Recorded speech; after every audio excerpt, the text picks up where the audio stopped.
Okay, so that was the formal beginning of the winter retreat, the very traditional taking of the asking of for forgiveness, which is a ceremony we do on many different occasions.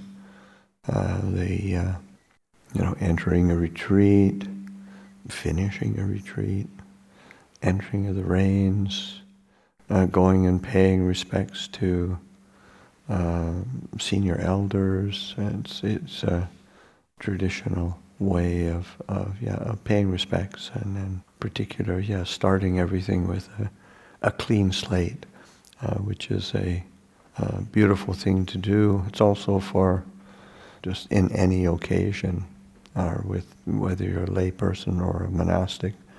It's a handy thing to have in your back pocket for doing something beautiful.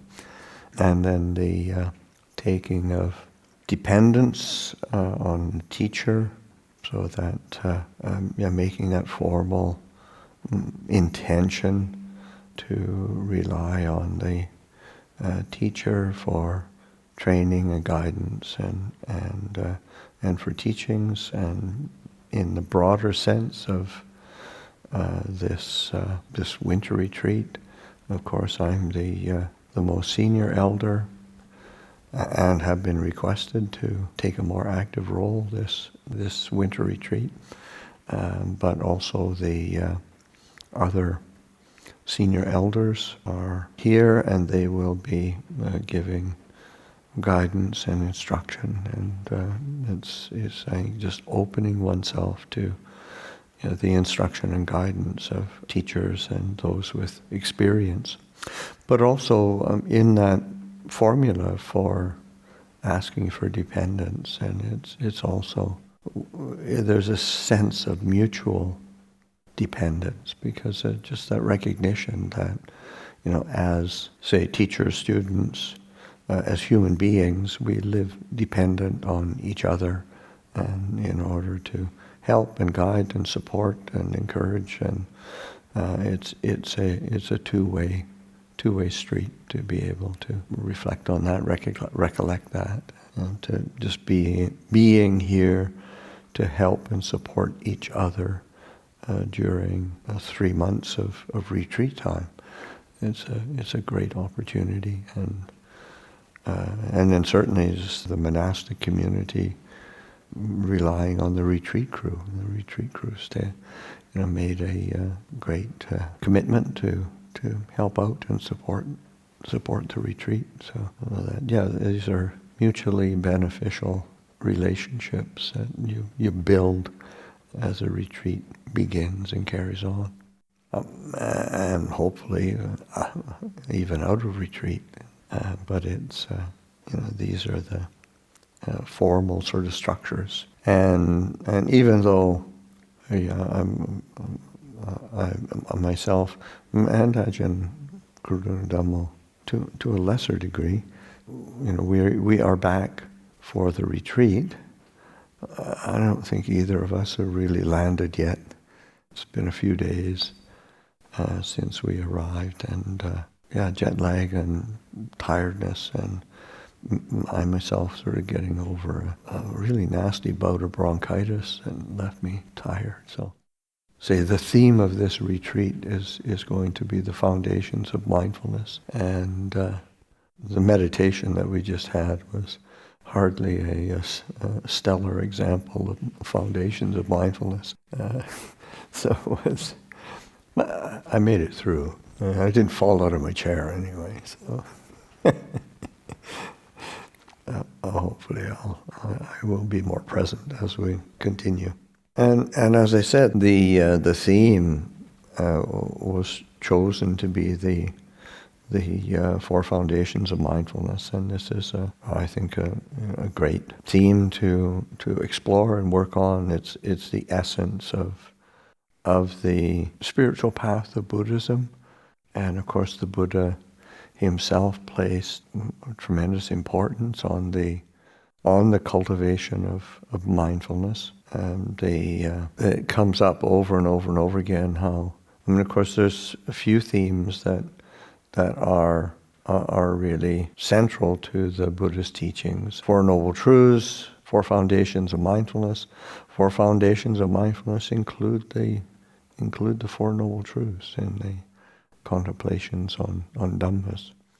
And the Buddha makes quite a bold statement in his discourse introducing the Satipaṭṭhāna Sutta, the discourse on the foundations of mindfulness.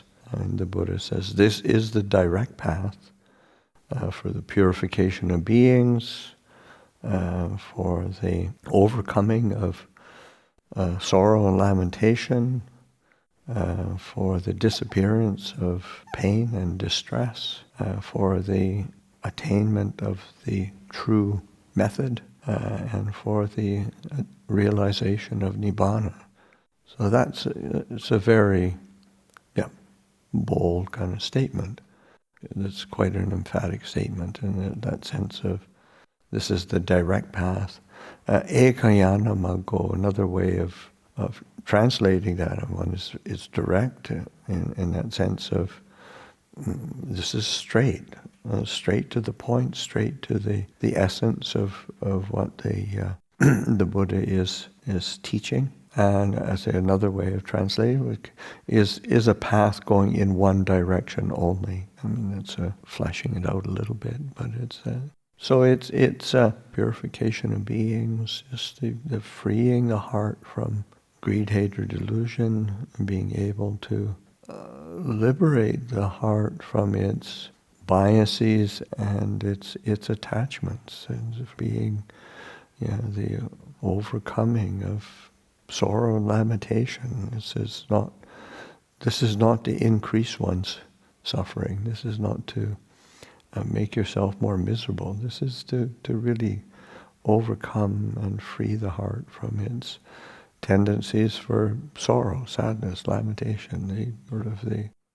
If you're practicing Four Foundations of Mindfulness and getting depressed about it, then there's something that's not quite on track. And so just being able to reflect on that and say, how am I holding this? What am I doing? What's happening here? The attainment of the true method. I mean, in the sense of this is a path that through experience gives results. Being able to be well established in mindfulness rather than being established in the mind that proliferates and gets entangled in its views or its attachments.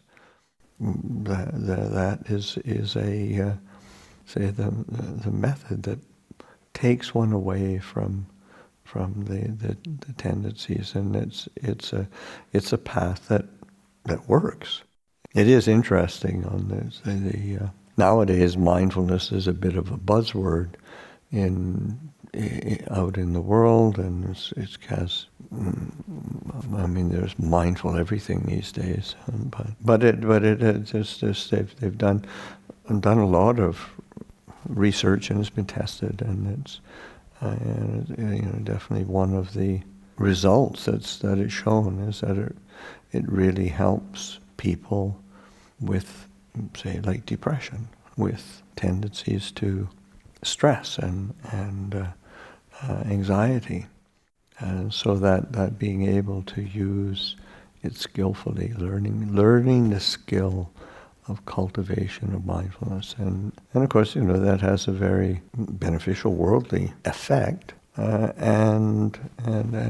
also it has the application of refining the heart, refining the mind, refining the ability to attend closely to what we're doing, rather than being distracted. And we all know about distraction. I mean, we're pretty accomplished at getting distracted, and so that having the tools to really free the mind from that distraction and to work on them, because it is a training.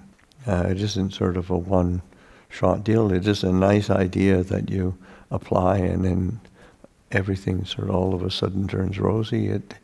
This is a training that you have to be patient with as well. You have to be alert and attentive to. You have to use your powers of discernment and that ability of the mind to be aware and present is a refuge for the heart.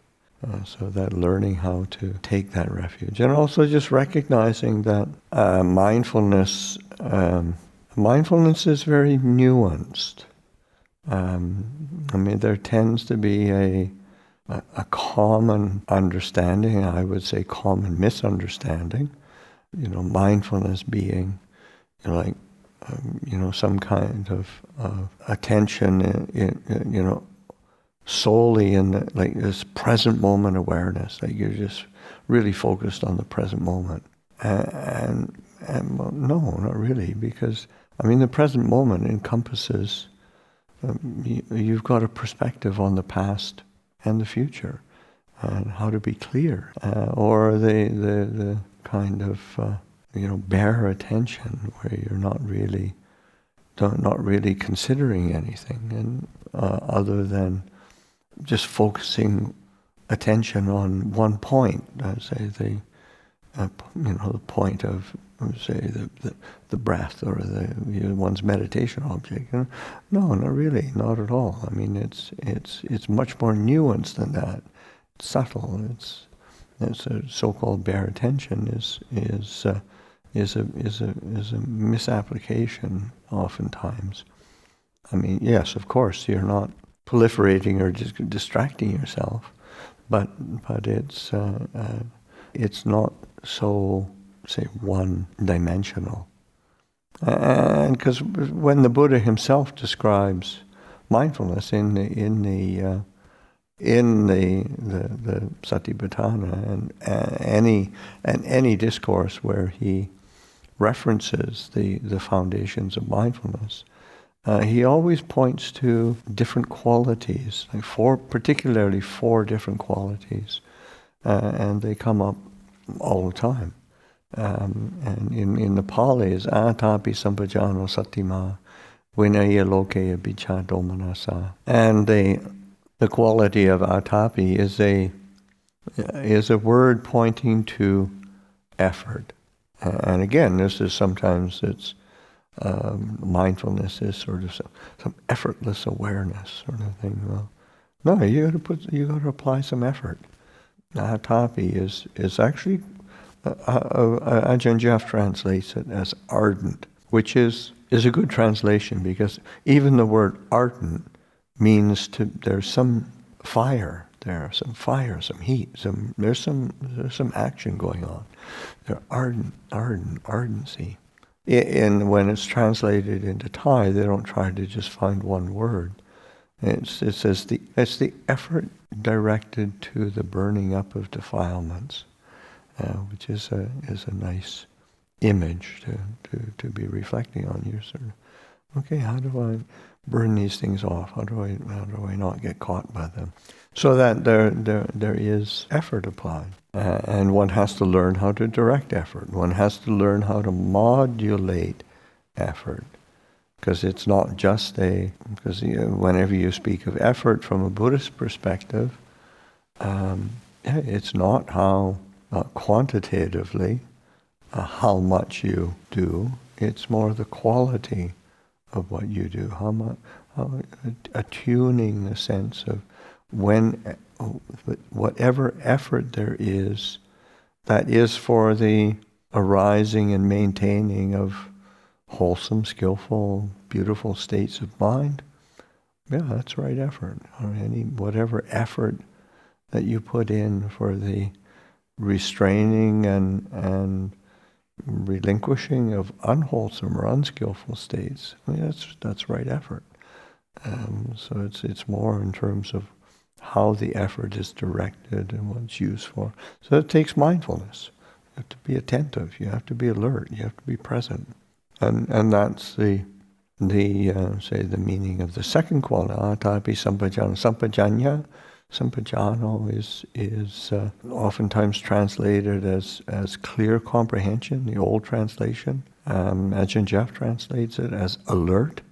Bhante Sujato translates, I like his translation a lot. He translates it as situational awareness, which is really good because that's what it really is. There's like a awareness of situation that one is in, and then what to do, how to deal with, how to use that clarity and attention to work with the different situations that we're in. And classically in the commentaries, there were 4 different kinds of clear comprehension. There's clear comprehension of purpose. So just know, okay, what am I doing here? Okay, I'm sitting and watching my breath. Okay, rather than drifting or sitting waiting for something to magical to happen. If I sit here long enough, and something magical will happen. You have to have that clear comprehension. What am I trying to do? How do I do this? A clear comprehension of suitability. And in a sense, okay, what is this working? Is it suitable? Is it I'm putting forth effort, but is it giving results, or is it suitable for the task that I want to undertake? Is it appropriate or not? Sometimes we take on resolutions and determinations out of idealism, and maybe in the books it looks good, but it's not suitable. It doesn't work for us. It's not really giving the results, and you're just tying yourself to an ideal or an idea of what you think you should be doing, or what results you should be getting. And we tend to live in our idealized version of what we are, what the practice is, and you really need paying attention to what is suitable. There's a clear comprehension. And this is one of the qualities that the Buddha points to as like a quality that is used in all circumstances on the cultivation of the path. This is in other discourses and teachings, but yoniso manasikara, this wise attention, skillful consideration, wise reflection. I mean, it's translated in many ways, but it's that reflective quality of the mind. Just because you can reflect or consider or attend carefully, and it's not just the thinking mind gabbling away. It's you're sort of, okay, is this suitable? Is this working? Is it helpful? Is it beneficial? Is it not beneficial? What's the obstacle here? And it's a mindful application of your attention and your ability to reflect and consider. The third quality of clear comprehension is clear comprehension of domain. And that's sort of like just knowing time and place. What's the right time and place? And so that somebody might find,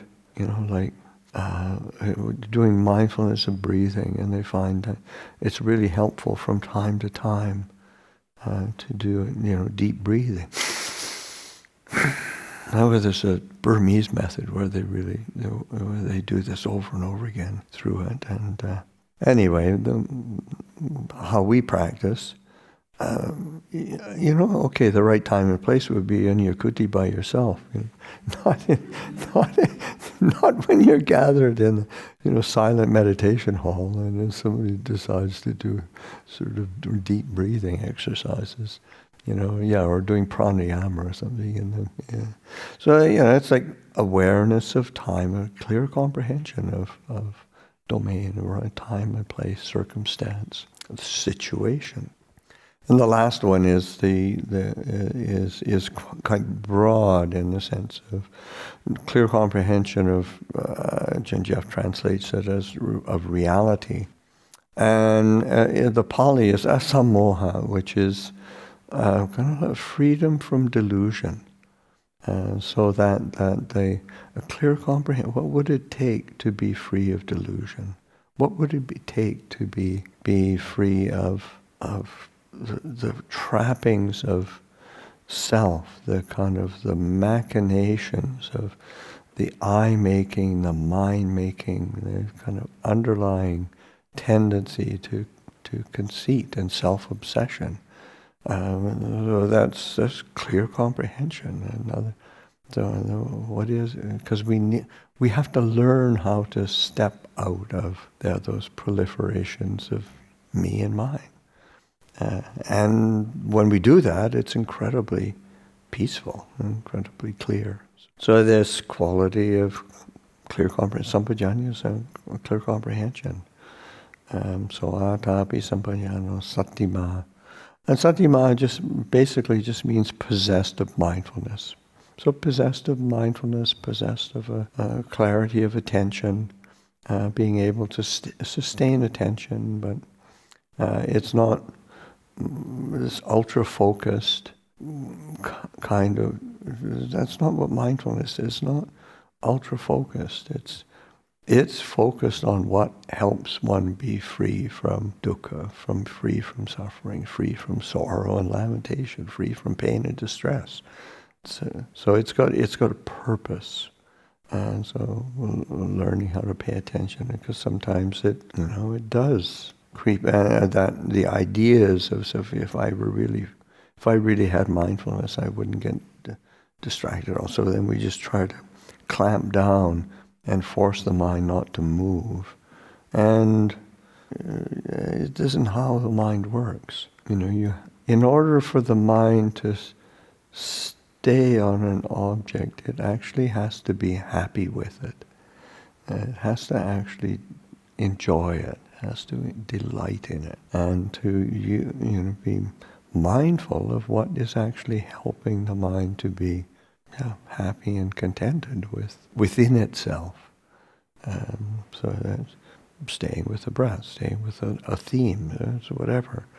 And then the last quality, vinaya loke abhijja tomanasa, so leading away from greed and distress. So it's like the mindfulness is what leads us out of the world of attraction and aversion, of liking and disliking, of that kind of approving and disapproving, of the world or of the self, of others. It's just not getting caught in that realm of of judgment and reactivity. So this cultivation of mindfulness, so as a theme, to me is just such an important one to get a good foundation, because the whole path is encompassed in these straightforward teachings that the Buddha gave,